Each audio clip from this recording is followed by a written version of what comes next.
¿Tú crees que cuando tú sufres, Dios no está triste? No, Dios no quisiera correr, no quisiera auxiliarte inmediatamente, pero es necesario porque el dolor te forja.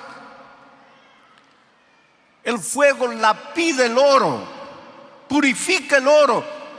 Tú eres oro, pero necesitas purificarte. Y el instrumento para eso es el dolor.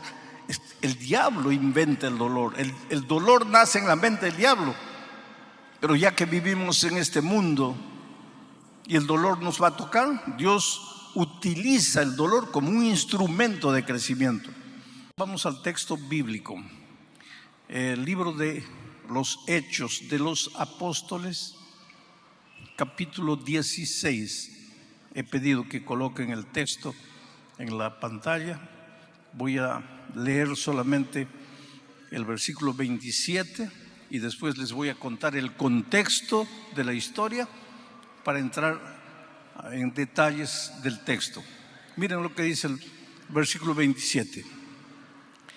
Despertando el carcelero y viendo abiertas las puertas de la cárcel, sacó la espada y se iba a matar, pensando que los presos habían huido.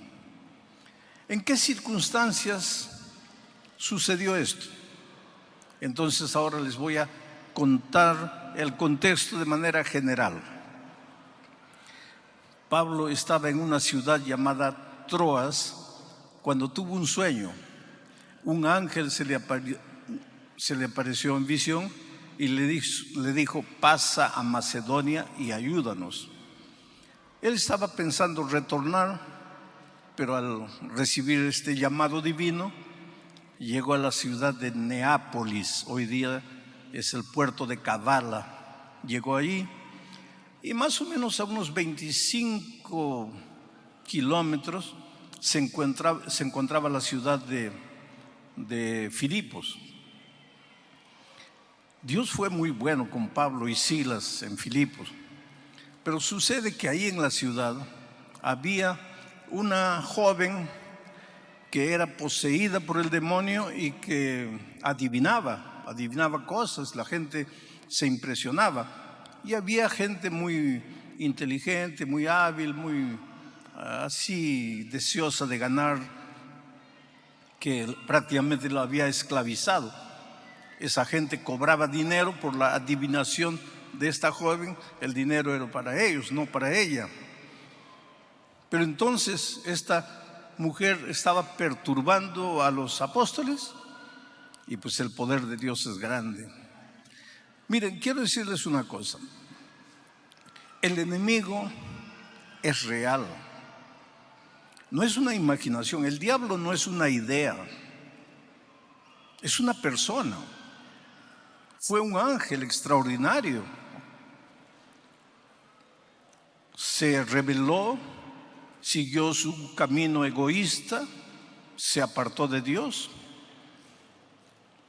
Pero él vive. Y engañó a la tercera parte de los ángeles. Y hoy día, ¿qué hacen esos tantos ángeles? Se disfrazan de una cosa, de platillo volador, se disfrazan de fantasma, se disfrazan de alma penada, de condenado, de lo que ustedes crean, pero viene a engañar, viene a seducir. Entonces con el enemigo no se juega. Ten un poco de respeto, no respeto en el sentido de reverencia, sino de temor. No entres por entrar al terreno del enemigo. Pero por otro lado, ten en cuenta que tu Dios es poderoso y que el enemigo no puede hacerte nada. No tengas miedo de atravesar por un cementerio a medianoche, porque ten miedo de los vivos, porque los muertos ya descansan. Su cuerpo está en la tierra, el soplo volvió a Dios. No hay alma penada, no hay fantasma. Todos esos son engaños que el diablo usa para seducir, para mentir, para torcer la vida de mucha gente inocente. En aquella ocasión, la mujer estaba perturbando el ministerio de Pablo y Silas, y pues con el poder de Dios, el diablo fue expulsado de la vida de esta joven. Y al ser expulsado, ella ya no podía adivinar. Y al no poder adivinar, pues ya no le servía a los que ganaban dinero con el trabajo de la niña. Entonces ellos fueron a las autoridades y se quejaron de Pablo y Silas, acusándolos de muchas cosas. Y fueron aprisionados. ¿Por hacer qué? Por predicar el evangelio. Y encargaron al carcelero colocarlo en la celda del fondo y amarrarlo bien con grillos. Y lo amenazaron al carcelero: si ese hombre huye, si esos dos hombres huyen, tú las vas a pagar. Y ahí estaban. Estoy contándoles el contexto. Era medianoche. Pablo y Silas con las espaldas sangrando, porque antes de colocarlos en la prisión los habían azotado, doliendo. Querido, hay una cosa: mientras vivamos en esta tierra, mientras peregrinemos en este mundo, muchas veces nuestras espaldas van a sangrar. Muchas veces el dolor nos va a tocar, aunque estemos haciendo la voluntad de Dios. Yo diría más: justamente por hacer la voluntad de Dios, despiertas la ira del enemigo. Y a los que se van a bautizar les voy diciendo: prepárate, porque si tú crees que la vida cristiana es un mar de rosas donde todo te va a salir bien, no estás teniendo una visión correcta del evangelio. Al entregarte a Cristo, vas a tener un Dios todopoderoso a tu lado, miles y miles de ángeles para protegerte, defenderte, darte fuerza para continuar el camino. Pero que el enemigo va a venir con todo encima de ti, sí, prepárate, puede ser que sí. ¿Por qué Pablo y Silas estaban presos? Por predicar el evangelio, por hacer la voluntad de Dios, por expulsar un demonio. Estaban a medianoche con las espaldas sangrando, pero cantando. Estaban de noche con las espaldas sangrando, pero cantando. Aquí hay una verdad interesante. Mientras peregrines por el desierto de este mundo, no eres inmune al dolor. El dolor te puede alcanzar porque vives en un mundo de dolor. El dolor muchas veces es inevitable, pero el sufrimiento, que es rumiar el dolor, el sufrimiento es una opción. Tú sufres porque aceptas acariciar el dolor. El sufrimiento es el estar rumiando el dolor. Pero ¿qué hago si mi esposa falleció? Si mi hijo descansó, si estoy con cáncer, si he perdido el empleo, ¿debo alegrarme? No, querido, no debes alegrarte. Pero no puedes estar pensando en lo que te sucedió y pensando. Levanta tus ojos al cielo, clama a Dios. Estás herido, con las espaldas sangrando, pero canta. Eso es lo que hacían Pablo y Silas. Porque si ya estás con las espaldas sangrando y te pones a lamentarte, vas a sufrir más. El dolor es inevitable, pero el sufrimiento es una opción. Entonces, Pablo y Silas estaban cantando, y cuando tú en medio del dolor, en medio del sufrimiento, alabas a Dios, cantas a Dios, va a suceder algo extraordinario. Porque Dios se alegra con la alabanza, con el olor, con el loor de sus hijos.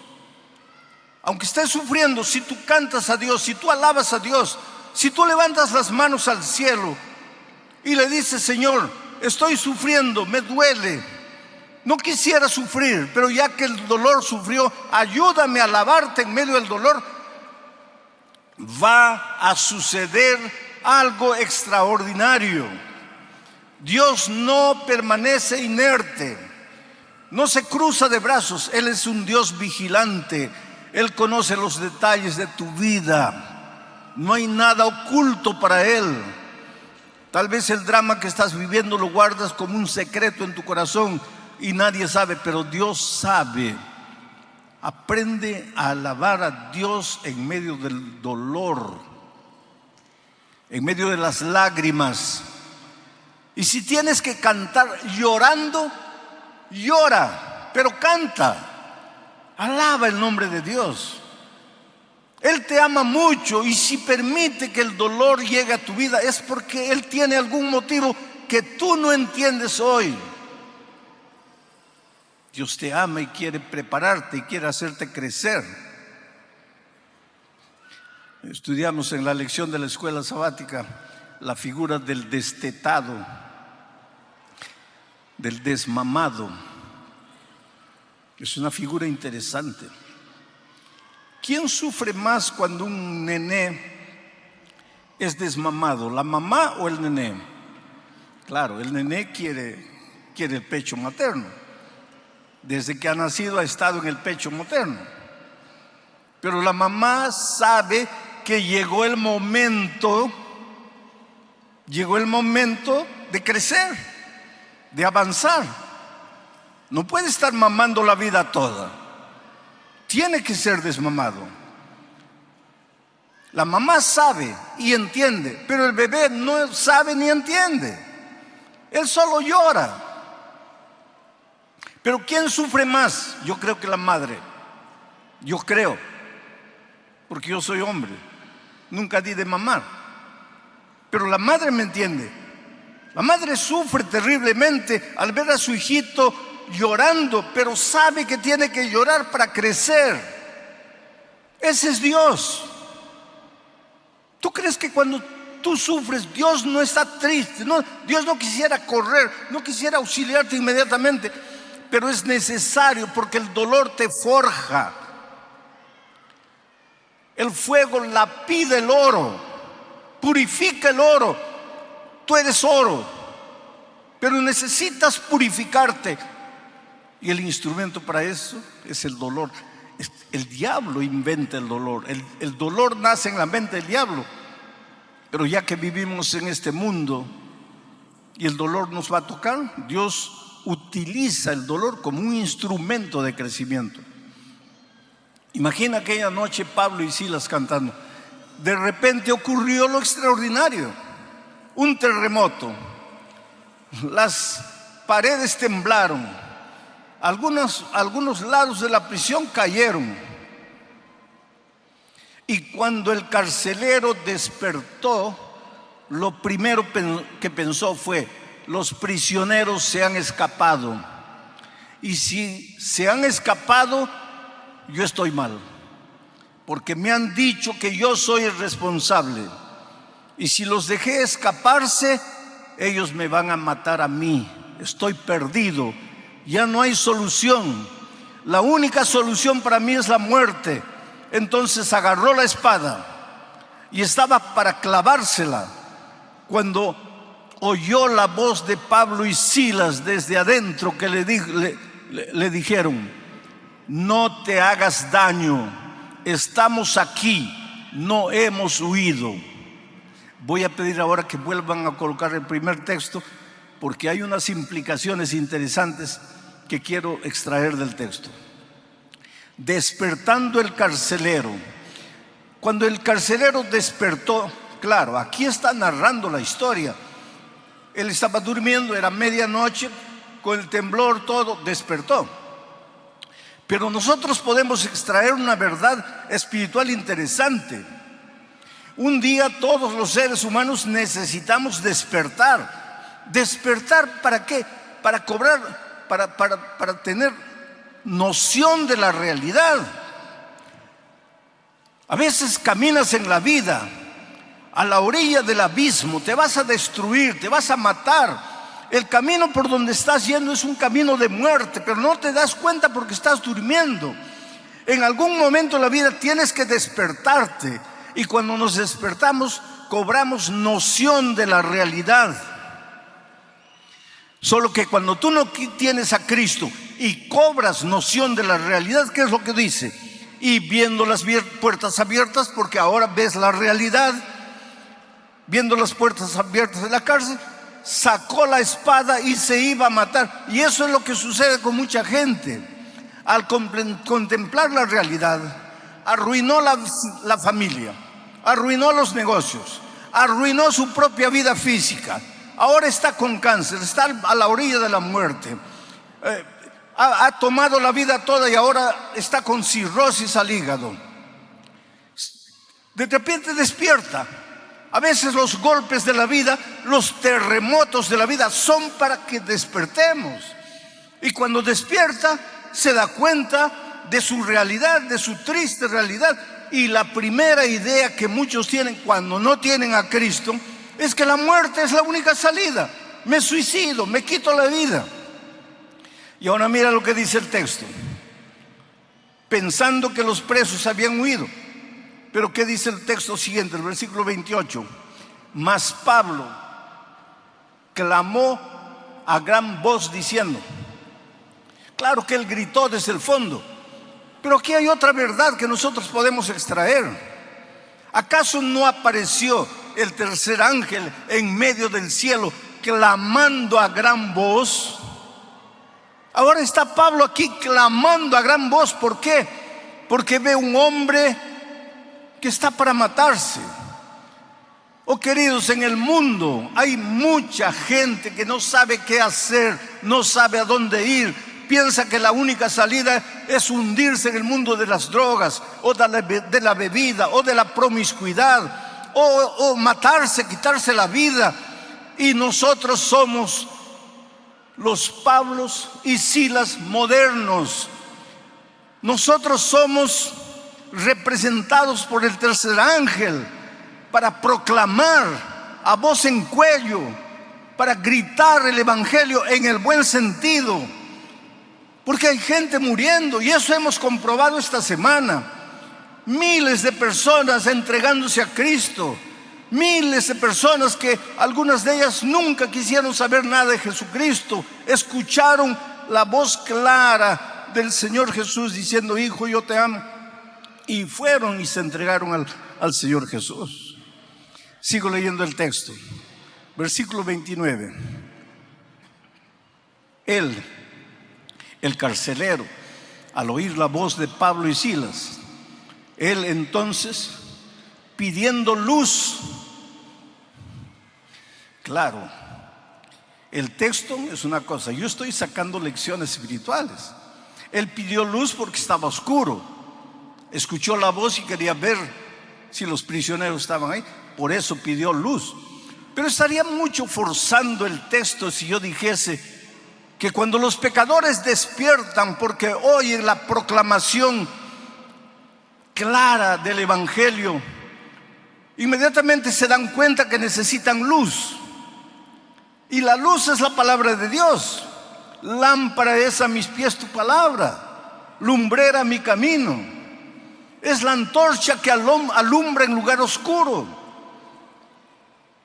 Entonces, no estoy forzando mucho el sentido del texto, aunque el texto es histórico, pero yo estoy sacando lecciones espirituales. Pidió luz y se precipitó adentro. Y cuando vio que los discípulos estaban ahí, temblando, se postró a los pies de Pablo y de Silas. Versículo 30. Y sacándolos les dijo: señores, ¿qué debo hacer para ser salvo? Ahora vamos a analizar esta pregunta.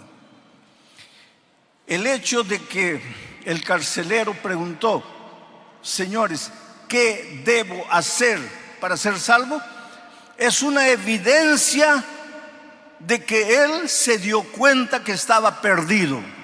Él despertó, sus ojos se abrieron, la luz iluminó su entendimiento Y su primera pregunta es: ¿qué debo hacer para ser salvo? Porque se sentía perdido, era consciente de que estaba perdido. ¿Y por qué? Porque él no tenía lo que los apóstoles tenían. Porque él, delante de una situación, quiso matarse, mientras que los apóstoles, con las espaldas sangrando, delante de la condenación, alababan el nombre de Dios y cantaban. Entonces él debe haber pensado: ¿pero qué tienen ellos que son capaces de cantar en medio del dolor? ¿Y qué me falta a mí? Que con un simple terremoto ya quiero matarme. Lo cierto es que él se dio cuenta que los discípulos, los apóstoles, tenían algo que él no tenía. Miren la responsabilidad que Dios nos da. Cuando caminemos por la vida, las personas tienen que ver por nuestra manera de vivir, de ser, de hablar, de conducirnos. Tienen que entender que hay algo en nosotros que no es normal, no es humano, es de Dios. El carácter de Jesucristo tiene que reflejarse en nuestra vida de tal manera que seamos el Evangelio andando, el Evangelio caminando. De tal manera que las personas vengan y digan: ¿qué tienes? Eres diferente. ¿Por qué eres así? Señores, ¿qué haré para ser salvo? Esa pregunta revela que él era consciente de que estaba perdido. Esa pregunta también revela que él no sabía cómo se podía alcanzar la salvación. Por eso preguntó: ¿qué debo hacer para ser salvo? Él era consciente de su estado de perdición y no sabía cómo alcanzar la salvación. Es interesante que el Señor Jesucristo, cuando estuvo en esta tierra, contó 3 parábolas. La parábola de la moneda perdida, la dracma perdida, que simboliza a todos los seres humanos que, como una moneda, están perdidos, pero no tienen conciencia de que están perdidos. Porque la monedita es una cosa, está pisoteada por los hombres, no se da cuenta porque es moneda, es cosa. Pero Jesús narró también la parábola de la oveja perdida. Y la oveja perdida simboliza a todos los que están perdidos, pero despertaron. Sus ojos fueron abiertos y se dan cuenta que están perdidos y quieren alcanzar la salvación, pero no saben cómo, no saben dónde. Como la ovejita que se da cuenta que está perdida y bala, corre desesperada de un lado a otro, se da cuenta que está perdida, pero no conoce cuál es el camino que la va a llevar de vuelta a la casa. Hay mucha gente hoy día en el mundo que tiene conciencia de su estado de perdición y que quisiera hacer lo que sea para alcanzar la salvación, pero no conoce la palabra de Dios, no conoce el Evangelio.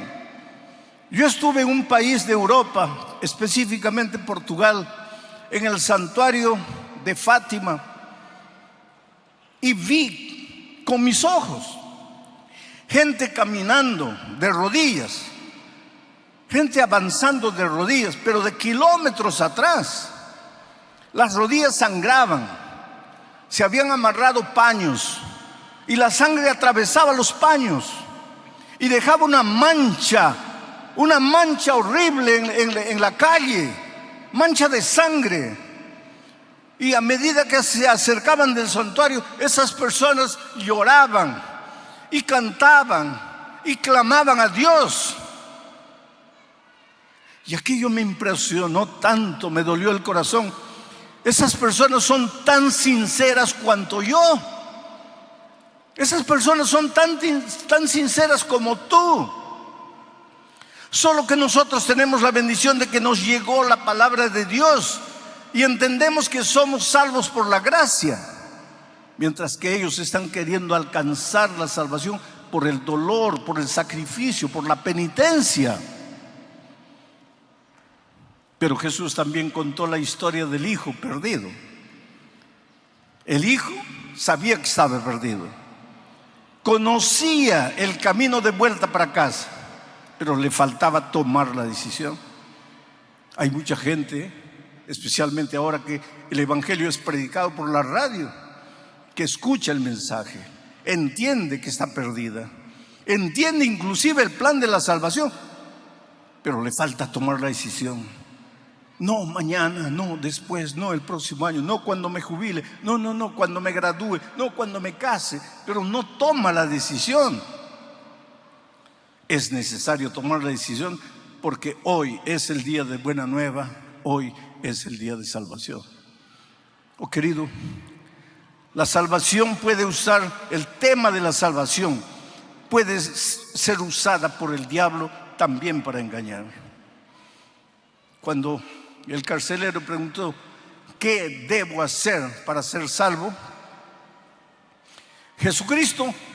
Los apóstoles no le dijeron, tienes que portarte bien para ser salvo. No le dijeron, tienes que dejar de fumar o de usar drogas o de beber para ser salvo. No le dijeron, tienes que guardar el sábado para ser salvo. La vida cristiana involucra guardar el sábado. Si eres un hijo de Dios, no vas a contaminar tu cuerpo con droga, ni con bebida, ni con promiscuidad. Pero la salvación no es por eso. Y sin embargo, mucha gente piensa que tiene que portarse bien para alcanzar la salvación. La respuesta de los apóstoles fue simplemente: cree en el Señor Jesucristo y serás salvo tú y tu casa. Creer. Pero el enemigo puede venir y seducirte y engañarte y hacerte creer que necesitas hacer algo para alcanzar la salvación. Que la salvación es por la gracia, pero necesitas hacer algo para ayudar a la gracia. Y esa es una mentira completa. Y nosotros a veces somos muy propensos a caer en esa trampa.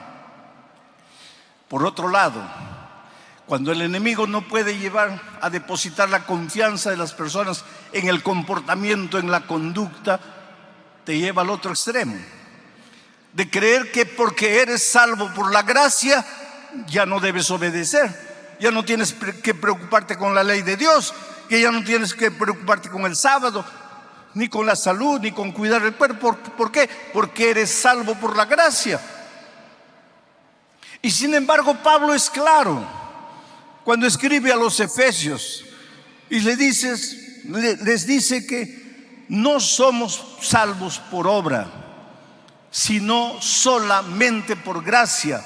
¿Y por qué? Para que nadie se gloríe, para que nadie piense que le ha ayudado un poquito a Jesús para alcanzar su salvación.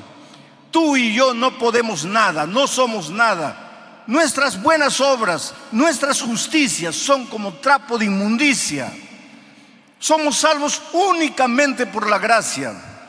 Pero si hemos sido salvos por la gracia no solo es perdonadora, es transformadora.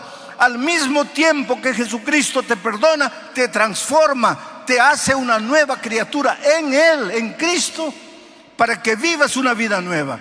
Ahora vas a vivir como un príncipe en el reino de Dios. Ya no eres más un pordiosero. Ahora vas a caminar en los caminos de Dios. Vas a hacer la voluntad de Dios, no para ganar un punto para tu salvación, sino porque ya has sido salvo únicamente por la gracia de Cristo.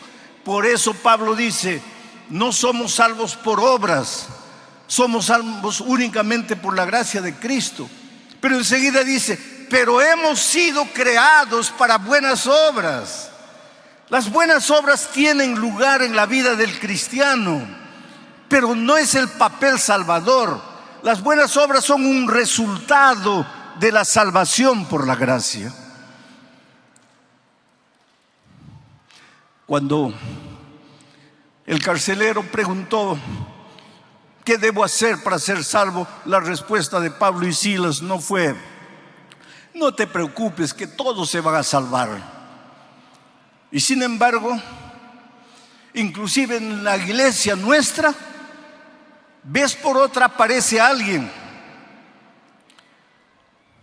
predicando que Dios es misericordia, Dios es amor y que un Dios amoroso jamás dejaría de salvar a sus hijos, por más que ellos hayan rechazado la gracia. A eso le llaman universalismo.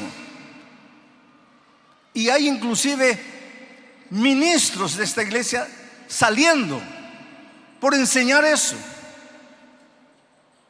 Pero será tan difícil entender. San Juan 3:16. Porque de tal manera amó Dios, ¿a quién? ¿A los adventistas? No. ¿A los bautistas? No. ¿A los presbiterianos? No. Porque de tal manera amó Dios a los católicos. No. El texto dice, porque de tal manera amó Dios al mundo, a todos los seres humanos. Dios nos ama a todos. Seas bueno, seas malo, Dios te ama. Estés completamente hundido en la miseria de esta vida, Dios te ama. Porque de tal manera Dios amó al mundo y dio a su Hijo unigénito. Y ahora viene, para que todo aquel que en Él cree. El amor de Dios es para todo el mundo, pero la salvación es únicamente para los que creen. Entonces no puedes salir diciendo que Dios es amor, Dios es misericordia y va a salvar a todo el mundo. Por eso es que la Biblia es un libro de llamado. Desde el Génesis hasta el Apocalipsis, Dios está llamando, ven, ven, ven, ven. ¿Por qué? Porque si te vas a perder. Por eso es que Él toca la puerta de tu corazón invitándote. Oh querido, ¿cómo eres amado por Dios? Yo siempre digo que nunca voy a entender, nunca voy a poder explicar el amor de Dios. También sería un atrevimiento. ¿Cómo explicar el amor de Dios? Pero lo predico, lo proclamo, lo enseño, lo digo sin cesar. Pero en las alturas de Puno un hombre viene con una botella de aguardiente en la mano, ebrio, y llega cerca de mí y me dice: pastor, Dios puede amar a todos, pero a mí no. Yo no valgo para nada. Yo soy un hombre malo. Yo gasto todo mi dinero en bebida. Yo golpeo a mi esposa, golpeo a mis hijos. Yo no valgo para nada. ¿Cómo Dios puede amarme? Por favor, no me preguntes cómo Dios puede amarte. Yo no sé cómo Dios puede amarme a mí. Yo solo sé que me ama. Y su amor me constriñe. Su amor me motiva, su amor me transforma, su amor me ayuda a caminar en sus caminos. No importa quién eres, no importa cómo vives o cómo has vivido hasta aquí. ¿Qué debes hacer para ser salvo?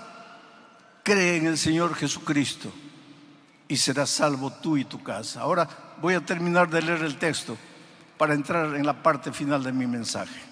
El versículo 30 dice: y sacándolos, el carcelero a Pablo y Silas, sacándolos, les dijo: señores, ¿qué debo hacer para ser salvo? El versículo 31, ellos dijeron: cree en el Señor Jesucristo y serás salvo tú y tu casa. 32, y le hablaron la palabra del Señor a él y a todos los que estaban en su casa. 33, y él, tomándoles en aquella misma hora de la noche, les lavó las heridas y enseguida se bautizó él con todos los suyos. Qué final feliz. Sabes, yo tengo el mismo sueño que tú tienes, de ir un día al reino de los cielos.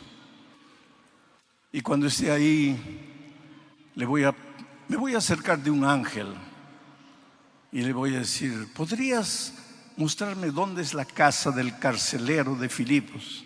Y seguro que él me va a indicar: es por allá. Y voy a ir y voy a tocar su puerta y le voy a decir: mira, solo quería darte un abrazo.